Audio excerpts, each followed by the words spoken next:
Increase VAT, remove forced subsidy now. IMF tells Nigeria. Welcome to the news, and please subscribe to our channel to be the first to be notified when we drop hot juicy news. Please click on the notification bell.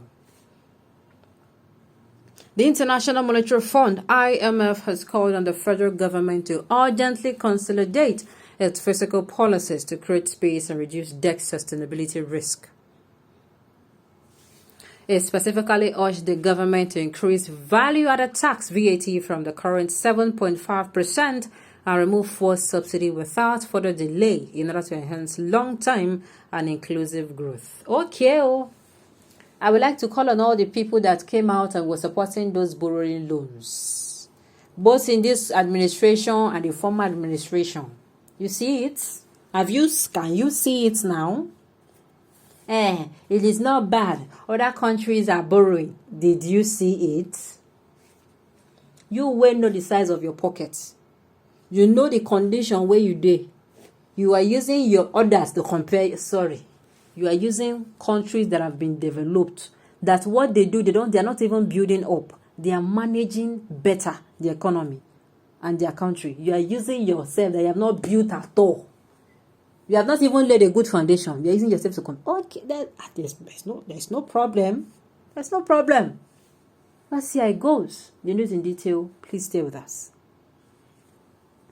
It specifically urged the government to increase value-added tax VAT from the current 7.5% and remove forced subsidy without further delay in order to enhance long-term inclusive growth.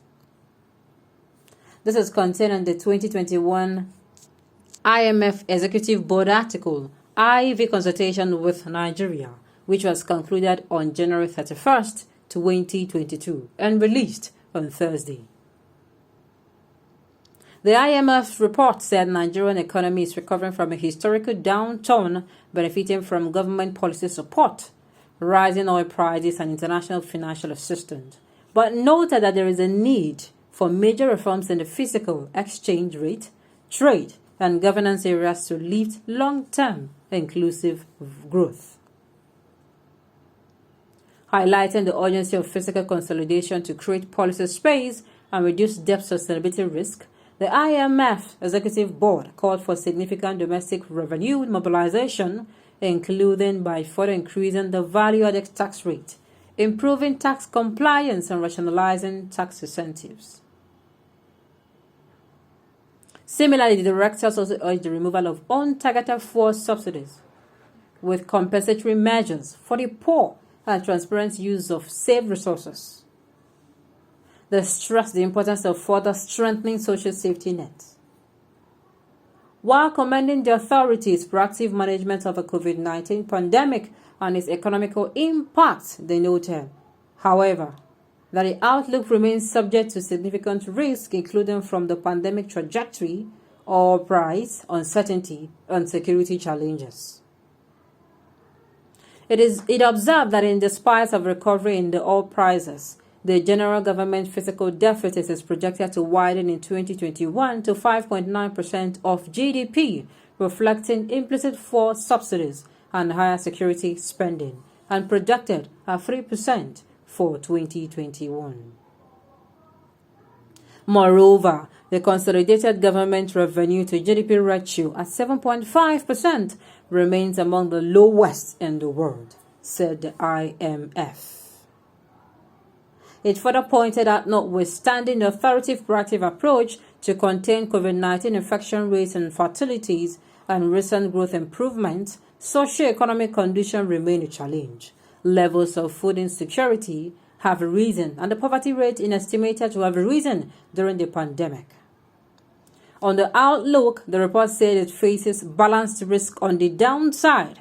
Low vaccination rates expose Nigeria to future pandemic waves and new variants, including the ongoing Omicron variant, while higher debt service to government revenues through high U.S. interest rate or increased borrowing pose risks for fiscal sustainability.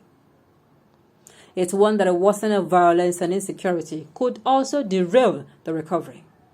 On the upside, the IMF observed that the non-oil sector could be stronger benefiting from its recent growth momentum, supportive credit policies, and higher production from the new Dangote refinery.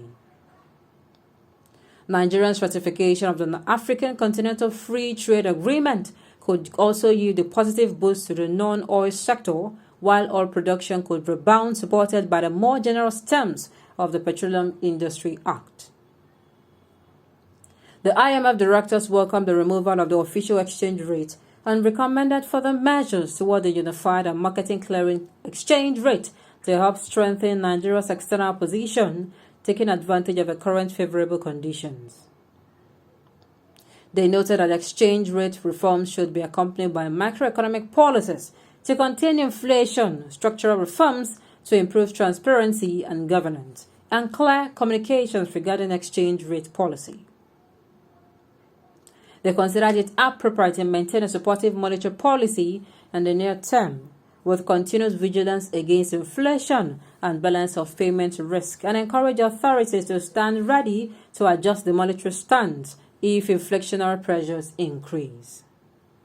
Also, the directors recommended strengthening the monetary operational framework over the medium term, focusing on the primacy of price stability and scaling back the central bank's quasi-physical operations, and welcomed the resilience of the banking sector and the planned expiration of pandemic-related support measures.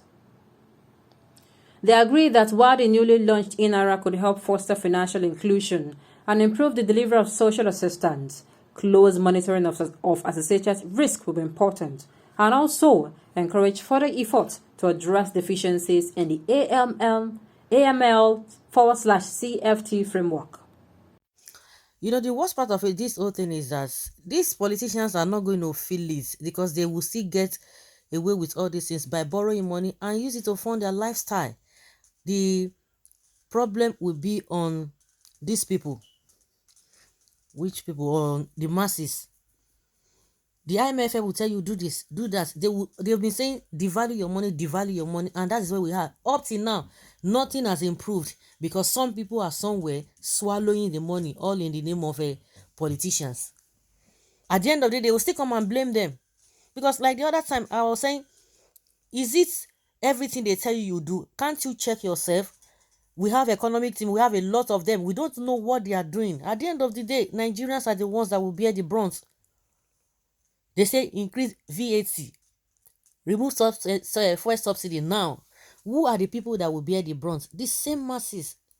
So guys, let's say your opinion on this matter because everybody is going to suffer for it.